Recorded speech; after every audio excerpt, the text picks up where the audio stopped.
Hello friends, I am Mr. Arun Sargar, an assistant professor in Applied Science and Humanities of VPMs, MPCI Varanasi. Well friends, in this video lecture, I will share the syllabus of second year engineering in University of Mumbai of subject Engineering Mathematics 3. The syllabus of branches Civil and Mechanical for subject Engineering Mathematics 3 is same. But for instrumentation branch there will be change in only one module. Rest of all the syllabus is exactly same as civil and mechanical.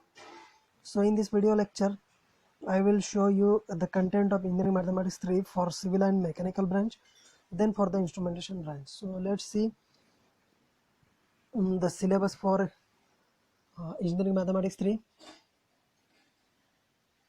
So there are 6 modules, out of which first one is Laplace transform, in which we will see the definition, condition of existence of Laplace transform, then the Laplace transform of some standard functions, then properties of Laplace transforms, Laplace transform of derivatives and integrals. Next we will see evaluation of integrals by using Laplace transform. In the second module we will see inverse Laplace transform. In that first point is inverse Laplace transform, linearity properties, use of standard formula to find inverse Laplace transform, finding inverse Laplace transform using derivatives, etc. So third model is about Fourier series, in which we will see Dirichlet condition, definition for Fourier series and Parseval's identity, Fourier series of periodic function with period 2 pi and 2l, Fourier series of even and odd functions, etc. Model number 4.1 is complex variables, in which we will see complex functions, limit, continuity, differentiability, analytic function, necessary and sufficient condition of for function f of z to be analytic, Cauchy-Riemann equations in Cartesian as well as polar form without proof. Next we will see Milne-Thomson method to determine analytic function f of z, harmonic function, harmonic conjugate and orthogonal trajectories. Then model number 5th is matrices, in which we will see characteristic equation, eigenvalues and eigenvectors, properties of eigenvalues and eigenvectors without proof, no theorems and no proofs.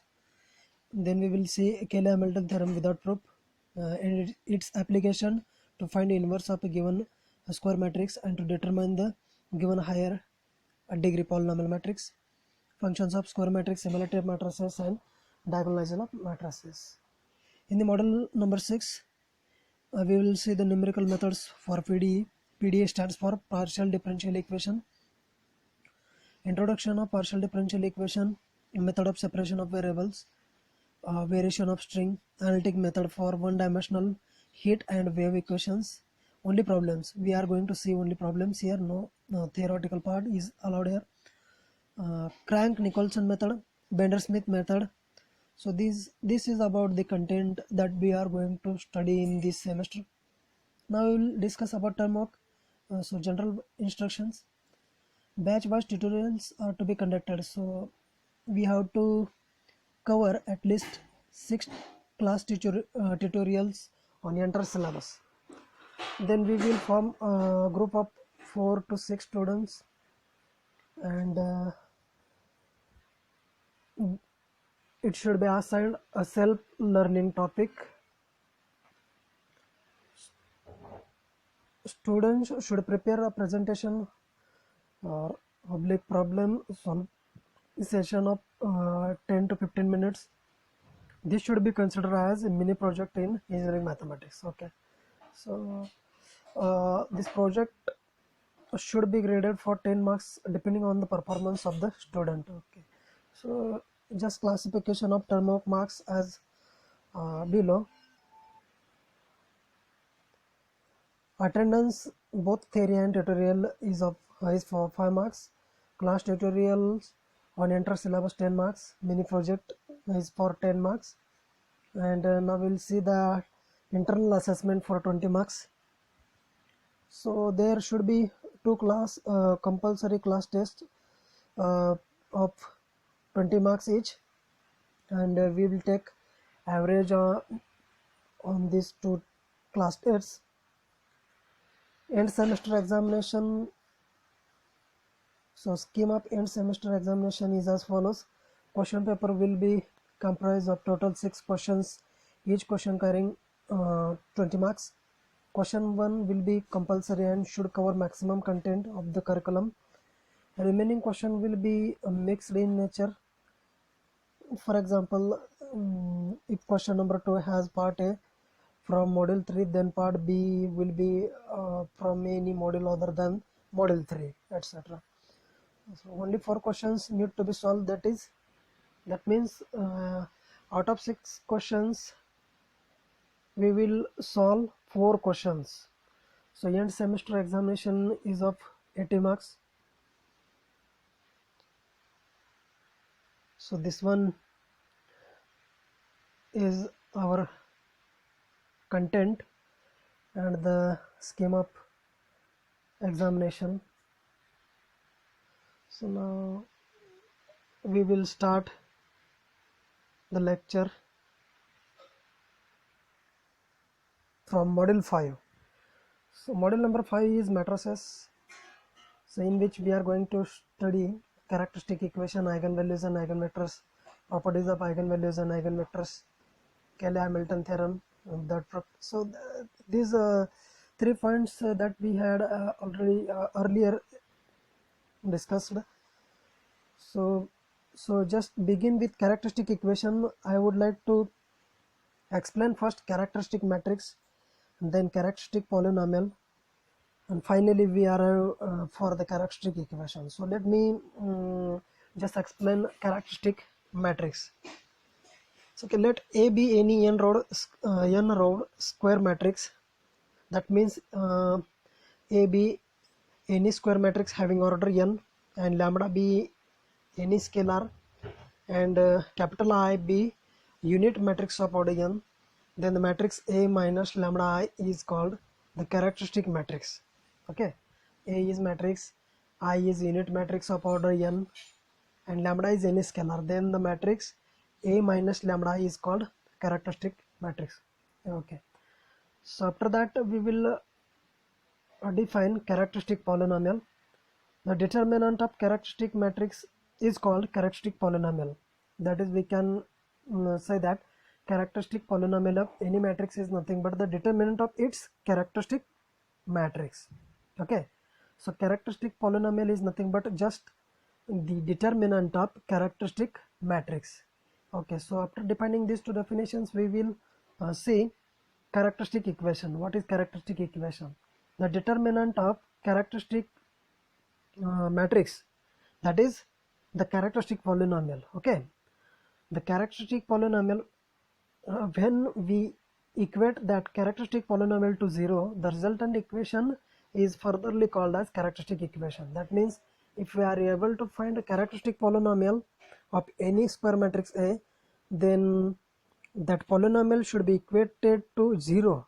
Then the resultant equation is nothing but the characteristic equation. Okay, so now roots of characteristic equation are called latent roots oblique eigenvalues oblique proper values oblique characteristic values of that given matrix A. For example, if A is a square matrix of order 2, that is A is equal to, given here, 1 2 4 3, then characteristic matrix of A is written as A minus lambda I is equal to 1 2 4 3 minus lambda into matrix unit matrix 1 0 0 1. Therefore A minus lambda I is equal to matrix 1 minus lambda 2 4 3 minus lambda. Okay, now characteristic polynomial is obtained by taking determinant of characteristic matrix. So as usual, we had discussed the definition here: characteristic matrix, then characteristic polynomial. Okay, so to obtain characteristic polynomial, we have to find the determinant of characteristic matrix. After solving and simplifying the above determinant, we arrive at determinant of A minus lambda I. is equal to, so just solve this determinant, 1 minus lambda into 3 minus lambda, just cross multiplication is here, minus 8 is nothing but product of 2 into 4. So after solving this, we will have equation number 2 as lambda square minus 4 lambda minus 5. Finally, if we equate this equation 2 to 0, we get determinant of a minus lambda is equal to 0. Hence, from 2, lambda square minus 4 lambda minus 5 is equal to 0. Therefore, the roots of equation 3, lambda square minus 4 lambda minus 5 is equal to 0, are lambda is equal to minus 1 and 5, satisfy equation 3. Okay, so these are the roots, hence it satisfies equation 3.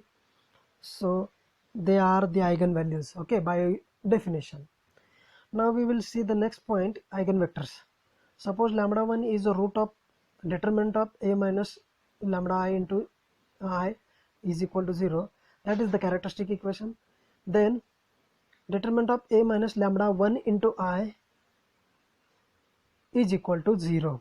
Okay, if lambda 1 is root of characteristic equation, then it must satisfy that equation. So therefore I am writing here determinant of a minus lambda I is equal to 0.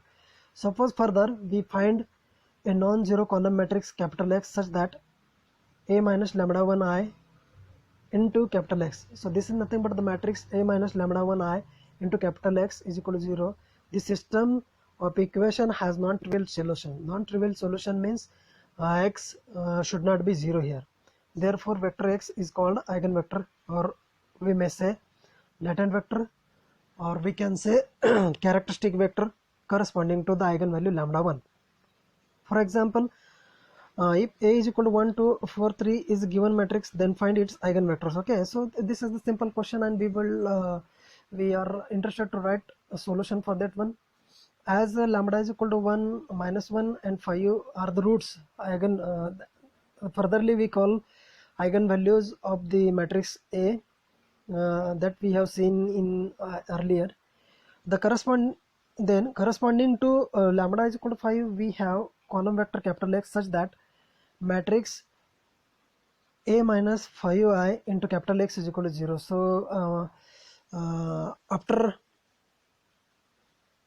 subtraction of two matrices, that is A and 5I, so after subtracting these two matrices, we will have minus 4 to 4 minus 2 x1 x2 is the column vector stands for capital X.